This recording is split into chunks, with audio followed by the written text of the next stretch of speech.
ನಮಸ್ಕಾರ. Corporate accounting 2 lecture ಸೀರೀಸ್ಗೆ ಸ್ವಾಗತ. Last classes ಅಲ್ಲಿ ಹ್ಯೂಮನ್ ರಿಸೋರ್ಸ್ ಅಕೌಂಟಿಂಗ್ಗೆ ಸಂಬಂಧಪಟ್ಟ ವಿಷಯಗಳ ಬಗ್ಗೆ ತಿಳ್ಕೊಂಡಿದ್ದೀವಿ ಮತ್ತು ಒಂದಷ್ಟು ಪ್ರಾಬ್ಲಮ್ಸ್ ನ ಕೂಡ ಸಾಲ್ವ್ ಮಾಡಿದ್ದೀವಿ. ಇವತ್ತಿನ ತರಗತಿಯಲ್ಲಿ ನಾವು ಇನ್ಫ್ಲೇಷನ್ ಅಕೌಂಟಿಂಗ್ ಬಗ್ಗೆ ತಿಳ್ಕೊಳ್ಳೋಣ. ಇನ್ಫ್ಲೇಷನ್ ಅಕೌಂಟಿಂಗ್ ಬಗ್ಗೆ ಮಾತಾಡೋಕ್ಕಿಂತ ಮುಂಚೆ ಒಂದು ಎಕ್ಸಾಂಪಲ್ ಮುಖಾಂತರ ನಿಮಗೆ ಇನ್ಫ್ಲೇಷನ್ ಅಕೌಂಟಿಂಗ್ ಅಂದ್ರೆ ಏನು ಅಂತ ಹೇಳಿ ಸಣ್ಣದಾಗಿ ಹೇಳ್ಕೊಡ್ತೇನೆ.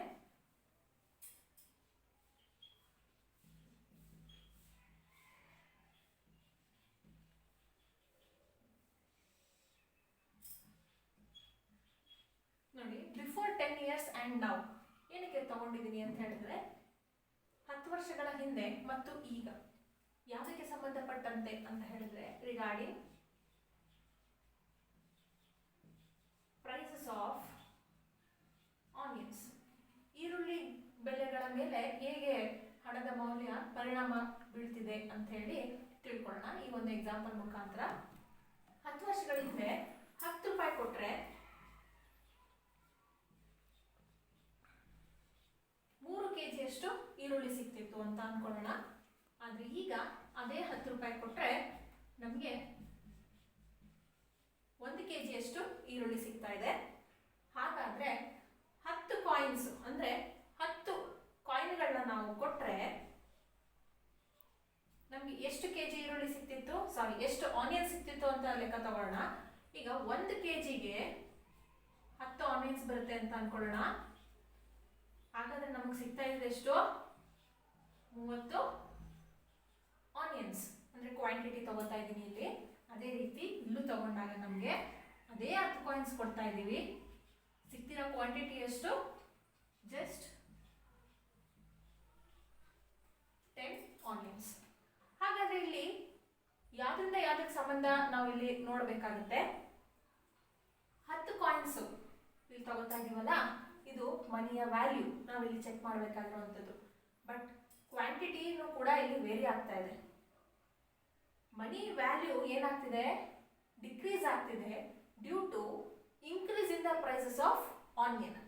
ಆನಿಯನ್ ಅಂದ್ರೆ ಇಲ್ಲಿ ನಾವು ಕಮಾಡಿಟಿ ಅಂತ ತಗೊಳ್ಳೋಣ. Because any commodity if we take for example price ಆಗ್ತಾ ಇದೆ. ಸೊ ಈ ಪ್ರೈಸ್ ರೈಸ್ ಇಂದಾಗಿ ಹಣದ ಮೌಲ್ಯ ಏನಾಗ್ತಾ ಇದೆ? ಡಿಕ್ಲೈನ್ ಆಗ್ತಾ ಇದೆ, ಡಿಕ್ರೀಸ್ ಆಗ್ತಿದೆ, ಇಳಿಕೆ ಆಗ್ತಾ ಇದೆ.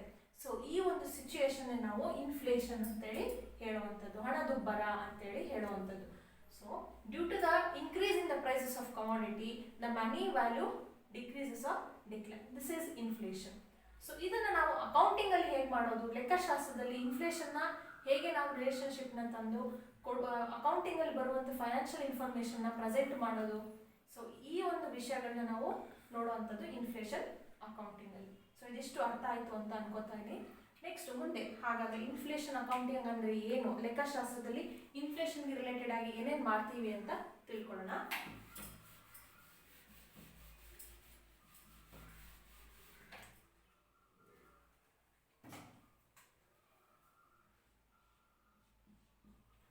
So inflation accounting, it involves in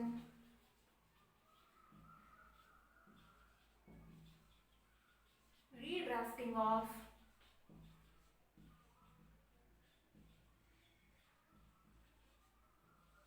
financial statements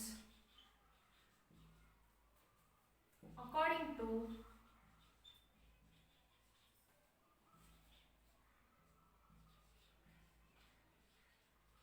general purchasing power. Very simple statement this is to understand what actually is inflation accounting. Nodi, inflation accounting involves in redrafting of financial statements according to general purchasing power. ನಾವು ಲೆಕ್ಕಶಾಸ್ತ್ರದಲ್ಲಿ ಏನು financial statements ನ prepare ಮಾಡ್ತೀವಿ. Financial statement ಅಂದ್ರೆ it includes 2 things. We know that P&L account and balance sheet. ಲಾಭ ಮತ್ತು ನಷ್ಟ ಖಾತೆ ಮತ್ತು ಅಡಾವೆ ಪತ್ರಗಳು ಅಂತ ಏನು ಪ್ರಿಪೇರ್ ಮಾಡ್ತೀವಿ, ಇದೆರಡು ಫೈನಾನ್ಷಿಯಲ್ ಸ್ಟೇಟ್ಮೆಂಟ್ಸ್ ಅಂತ ಹೇಳ್ತೀವಿ. ಈ ಫೈನಾನ್ಷಿಯಲ್ ಸ್ಟೇಟ್ಮೆಂಟ್ಸ್ ನ ನಾವು ಮರುರಚನೆ ಮಾಡುವಂಥದ್ದು, ಈಗಾಗಲೇ ಮಾಡಿರುವಂಥ ಫೈನಾನ್ಷಿಯಲ್ ಸ್ಟೇಟ್ಮೆಂಟ್ಸ್ ನ ಮರುರಚನೆ, ರೀಡ್ರಾಫ್ಟ್ ಮಾಡುವಂಥದ್ದು. ಯಾವ್ದ್ರ ಪ್ರಕಾರ ರೀಡ್ರಾಫ್ಟ್ ಮಾಡುವಂಥದ್ದು ಅಂದ್ರೆ according to general purchasing power.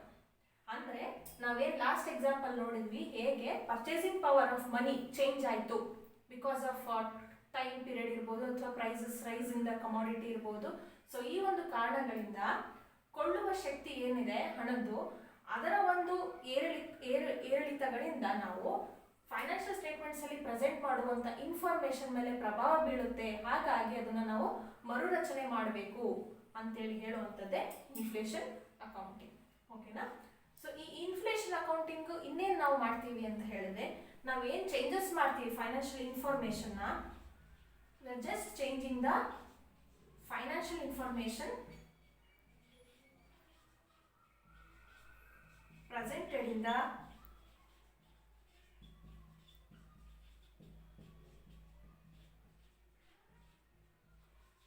financial statements. So financial statements ಅಲ್ಲಿ ಏನೆಲ್ಲ ನಾವು ಫೈನಾನ್ಷಿಯಲ್ ಇನ್ಫಾರ್ಮೇಶನ್ ಅಂದ್ರೆ ಹಣಕಾಸು ಮಾಹಿತಿ ಕೊಟ್ಟಿರ್ತೀವಿ, ಕರೆಂಟ್ ಅಸೆಟ್ಸ್ ಇರ್ಬೋದು, ಕರೆಂಟ್ ಲಯಬಿಲಿಟೀಸ್ ಇರ್ಬೋದು, ಅಥವಾ ಅದರ್ ಅಸೆಟ್ಸ್ ಇರ್ಬೋದು, ಮತ್ತು P&L ಅಕೌಂಟ್ ಅಲ್ಲಿ ಲಾಭ ಮತ್ತು ನಷ್ಟ ಖಾತೆಯಲ್ಲಿ ನಾವೇನೆಲ್ಲ ಎಕ್ಸ್ಪೆನ್ಸಸ್ ಅಥವಾ ರೆವೆನ್ಯೂಸ್ ತೋರಿಸಿರ್ತೀವಿ. ಸೊ ಈ ಎಲ್ಲ ಅಂಶಗಳನ್ನ ನಾವು ರೀಡ್ರಾಫ್ಟ್ ಅಥವಾ ರೀಸ್ಟೇಟ್ ಮಾಡೋದು. ಯಾವ್ದಕ್ಕೆ ತಕ್ಕಂತೆ ನಾವು ರೀಡ್ರಾಫ್ಟ್ ಮಾಡೋದು? Purchasing power, general purchasing power ಅಥವಾ ಚೇಂಜ್ ಇನ್ ಪ್ರೈಸ್ ಲೆವೆಲ್ ಅಂತ ಹೇಳಿ ಬರುತ್ತೆ.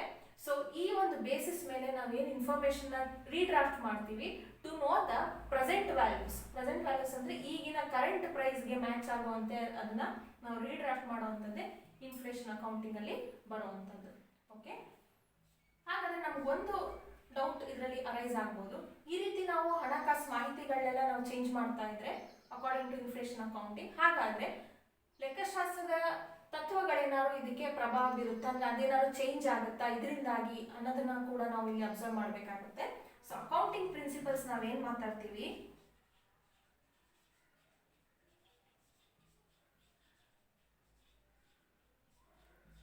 ಈ ಅಕೌಂಟಿಂಗ್ ಪ್ರಿನ್ಸಿಪಲ್ಸ್ ಅಂದ್ರೆ ಲೆಕ್ಕಶಾಸ್ತ್ರದ ತತ್ವಕ್ಕೂ ಮತ್ತು ಇನ್ಫ್ಲೇಷನ್ ಅಕೌಂಟಿಂಗು ಸಂಬಂಧ ಇಲ್ಲ. ಹೇಗೆ ಸಂಬಂಧ ಇಲ್ಲ ಅಂತ ಹೇಳಿದ್ರೆ, ನಾವಿಲ್ಲಿ ಲೆಕ್ಕಶಾಸ್ತ್ರದ ತತ್ವಗಳ ಮೇಲೆ ಯಾವುದೇ ರೀತಿಯಾದಂತಹ ಚೇಂಜಸ್ ನ ಮಾಡ್ತಾ ಇಲ್ಲ. ನಾವು ಮಾಡ್ತಾ ಇರುವಂತದ್ದು ಫೈನಾನ್ಷಿಯಲ್ ಇನ್ಫಾರ್ಮೇಶನ್, ಹಣಕಾಸು ಮಾಹಿತಿ ಅಂದ್ರೆ ಆಸ್ತಿ ಅಥವಾ ಆಸ್ತಿ ಅಥವಾ ಯಾವ್ದಾದ್ರು ಲಯಬಿಲಿಟೀಸ್ ಅಥವಾ ಲಾಭ ನಷ್ಟ ಖಾತೆಯಲ್ಲಿ ಬರುವಂತ ಎಕ್ಸ್ಪೆನ್ಸಸ್ ಅಥವಾ ರೆವೆನ್ಯೂಸ್ ಮಾಹಿತಿಯನ್ನ ನಾವು ಚೇಂಜ್ ಮಾಡ್ತಾ ಇರೋದು, ಕ್ವಾಂಟಿಟೀಸ್ ಅಥವಾ ಅಮೌಂಟ್ ನ. We are not changing the accounting principles related to financial statements preparation. So this is regarding inflation accounting. So ಮುಂದೆ ನೋಡೋಣ, ಹಾಗಾದ್ರೆ ಇನ್ಫ್ಲೇಷನ್ ಅಕೌಂಟಿಂಗ್ ಯಾಕೆ ಬೇಕು? What are the objectives of inflation accounting? ಇರೋ ಹಾಗೆ ಬಿಟ್ಬಿಡ್ಬೋದಲ್ವ ನಾವು ಫೈನಾನ್ಷಿಯಲ್ ಸ್ಟೇಟ್ಮೆಂಟ್ಸ್ ನ? ಏನಕ್ಕೆ ನಾವು 10 ವರ್ಷದಿಂದ ಮಾಡಿರೋ ಫೈನಾನ್ಷಿಯಲ್ ಸ್ಟೇಟ್ಮೆಂಟ್ಸ್ ಇರ್ಬೋದು, ಅಥವಾ ಹಿಂದೆ ನಾವು ಏನು ಬಿಲ್ಡಿಂಗ್ ವ್ಯಾಲ್ಯೂ ಇರ್ಬೋದು, ಲ್ಯಾಂಡ್ ವ್ಯಾಲ್ಯೂ ತೋರಿಸಿರ್ತೀವಿ, ಅದನ್ನ ಇವತ್ತಿನ ದರ ಎಷ್ಟು ಅಂತ ಯಾಕೆ ತೋರಿಸ್ಬೇಕು, ಅದರ ಆಬ್ಜೆಕ್ಟಿವ್ಸ್ ಏನು ಅಂತ ತಿಳ್ಕೊಳ್ಳೋಣ.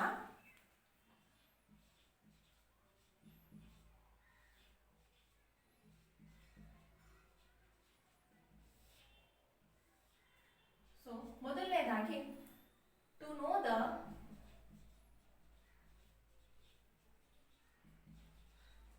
real profit or loss.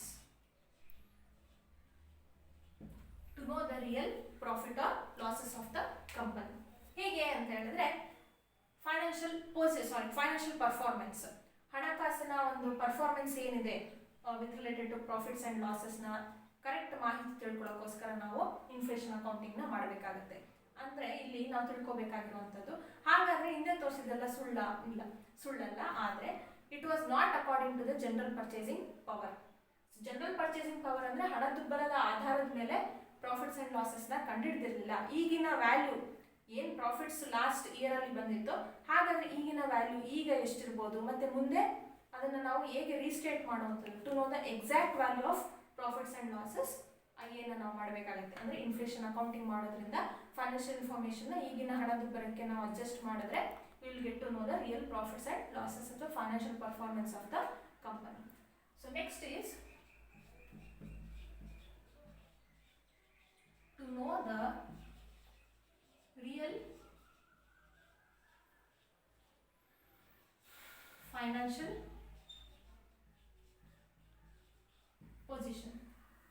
Real financial position ಅಂತ ಹೇಳಿದ್ರೆ, actually financial position relates to balance sheet. So balance sheets ಅಲ್ಲಿ ಎಷ್ಟು ಅಸೆಟ್ಸ್ ಇದೆ ಮತ್ತು ಎಷ್ಟು ಲಯಬಿಲಿಟೀಸ್ ಇದೆ ಅಂತ ತಿಳ್ಕೊಳ್ಳಿಕ್ಕೋಸ್ಕರ ಅದನ್ನು ಕರೆಕ್ಟ್ ಆದಂತಹ ಮಾಹಿತಿ, ಅಂದ್ರೆ ಸತ್ಯವಾಗ್ಲೂ ಎಷ್ಟು ಅಸೆಟ್ಸ್ ಇದೆ, ಎಷ್ಟು ಲಯಬಿಲಿಟೀಸ್ ಇದೆ, ಹಣದುಬ್ಬರಕ್ಕೆ ನಾವು ಈಗ ಹಣದುಬ್ಬರಕ್ಕೆ ಕಂಪೇರ್ ಮಾಡಿದ್ರೆ ಜನರಲ್ ಪರ್ಚೇಸಿಂಗ್ ಪವರ್ಗೆ ತಗೊಂಡ್ರೆ ಅಂತೇಳಿ ತಿಳ್ಕೊಳ್ಳೋಕ್ಕೋಸ್ಕರನೂ ಕೂಡ ಇನ್ಫ್ಲೇಷನ್ ಅಕೌಂಟಿಂಗ್ನ ಮಾಡಬೇಕಾಗುತ್ತೆ. ಹೇಗೆ ನಾವು profits and losses, real profits and losses ಕಂಡಿಡಿದ್ವೋ ಅದೇ ರೀತಿ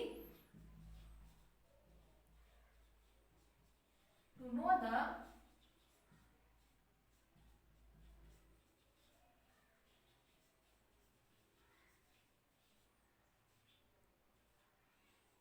ಕ್ಯಾಪಿಟಲ್ ಎಂಪ್ಲಾಯ್ಡ್. ಸೊ ಎಷ್ಟು ಬಂಡವಾಳನ ಎಂಪ್ಲಾಯ್ ಮಾಡಿದ್ದಾರೆ ಅಂದರೆ ಎಷ್ಟು ಬಂಡವಾಳನ ಹಾಕಿದ್ದಾರೆ ಕರೆಕ್ಟಾಗಿ ಈಗಿನ ಪ್ರಸ್ತುತ ದರದಲ್ಲಿ ಅಂತೇಳಿ ತಿಳ್ಕೊಳ್ಳೋಕ್ಕೋಸ್ಕರ ನಾವು ಇನ್ಫ್ಲೇಷನ್ ಅಕೌಂಟಿಂಗ್ನ ಮಾಡಬೇಕಾಗುತ್ತೆ. ಅದೇ ರೀತಿ ನಮ್ಮಲ್ಲಿ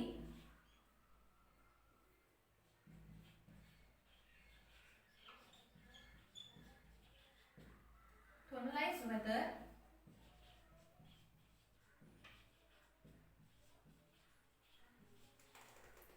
funds are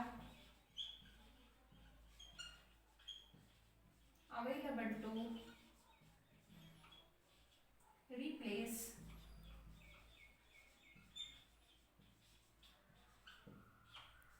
ಫಿಕ್ಸ್ಡ್ ಅಸೆಟ್ಸ್. ನೋಡಿ, ನಮಗೆ ಕರೆಕ್ಟಾಗಿ ಹಣದುಬ್ಬರದ ಆಧಾರದ ಮೇಲೆ ನಾವು ನಮ್ಮ ಹಣಕಾಸಿನ ಮಾಹಿತಿಗಳನ್ನ ರೀಸ್ಟೇಟ್ ಮಾಡಿದೆ, ರೀಡ್ರಾಫ್ಟ್ ಮಾಡಿದೆ, ಮರುರಚನೆ ಮಾಡಿದೆ, ಯಾವ್ದ್ಯಾವುದು ಅಂದರೆ ಕರೆಂಟ್ ಅಸೆಟ್ಸ್ ಎಷ್ಟಿದೆ, ಫಿಕ್ಸ್ಡ್ ಅಸೆಟ್ಸ್ ಎಷ್ಟಿದೆ ಅನ್ನೋದ್ರ ಬಗ್ಗೆ ಸಂಪೂರ್ಣ ಮಾಹಿತಿ ಸಿಗುತ್ತೆ, ಸರಿಯಾದ ಒಂದು ಚಿತ್ರಣ ಸಿಗುತ್ತೆ. ಹಾಗಾಗಿ ಅದೆಲ್ಲ ಮಾಡಾದ್ಮೇಲೆ ನಮ್ಮಲ್ಲಿ ಸಾಕಷ್ಟು ಫಂಡ್ಸ್ ಇದೆಯಾ, ಏನಕ್ಕೋಸ್ಕರ ಅಕಸ್ಮಾತ್ ಯಾವ್ದಾದ್ರು ಫಿಕ್ಸ್ಡ್ ಅಸೆಟ್ಸ್ ನಾವು ತಿರ್ಗಾ ರಿಪ್ಲೇಸ್ ಮಾಡಬೇಕು ಅಂದರೆ ಇರುವ ಫಿಕ್ಸ್ಡ್ ಅಸೆಟ್ಸ್ನ ನಾವು ಮಾರಿ ಅದೇ ಜಾಗದಲ್ಲಿ ಅದೇ ರೀತಿಯಾದಂಥ ಫಿಕ್ಸ್ಡ್ ಅಸೆಟ್ಸ್ನ ಫಿಕ್ಸ್ ಮಾಡಲಿಕ್ಕೋಸ್ಕರ ಅದಕ್ಕೆ ಬೇಕಾದಂಥ ಸಾಕಷ್ಟು ಹಣ ಇದೆಯಾ ಅಂತೇಳಿ ತಿಳ್ಕೊಳ್ಳೋಕ್ಕೋಸ್ಕರನೂ ಕೂಡ ಇನ್ಫ್ಲೇಷನ್ ಅಕೌಂಟಿಂಗ್ನ ಮಾಡಬೇಕಾಗುತ್ತೆ. ಈ ಒಂದು ಆಬ್ಜೆಕ್ಟಿವ್ ನಮ್ಗೆ ಇನ್ನೂ ಕ್ಲಿಯರ್ ಆಗಿ ಎಲ್ಲಿ ಅರ್ಥ ಆಗುತ್ತೆ ಅಂದರೆ well solving the problems related to inflation accounting will understand all the objectives how it affects ಅಂತೇಳಿ. ಅಟ್ ಲಾಸ್ಟ್ ಇನ್ಫ್ಲೇಷನ್ ಅಕೌಂಟಿಂಗ್ ಇನ್ನೇನಕ್ಕೆ ಹೆಲ್ಪ್ ಮಾಡುತ್ತೆ ಅಂತ ಹೇಳಿದ್ರೆ to assist the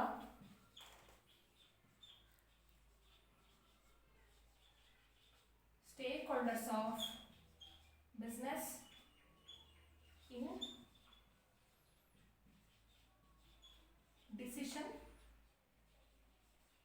making.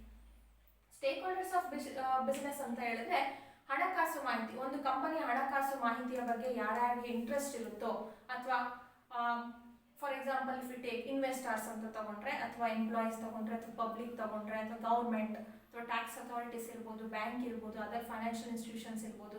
So ಎಲ್ಲರೂ ಒಂದಲ್ಲ ಒಂದು ರೀತಿ ಕಂಪನಿಯ ಮೇಲೆ ಆಸಕ್ತಿನ ತಗೊಂಡಿರ್ತಾರೆ. ಹಾಗಾಗಿ ಅವ್ರುಗಳಿಗೆ ಫೈನಾನ್ಷಿಯಲ್ ಇನ್ಫಾರ್ಮೇಷನ್ನ ಮಾಹಿತಿ ತುಂಬ ಮುಖ್ಯವಾಗಿರುತ್ತೆ.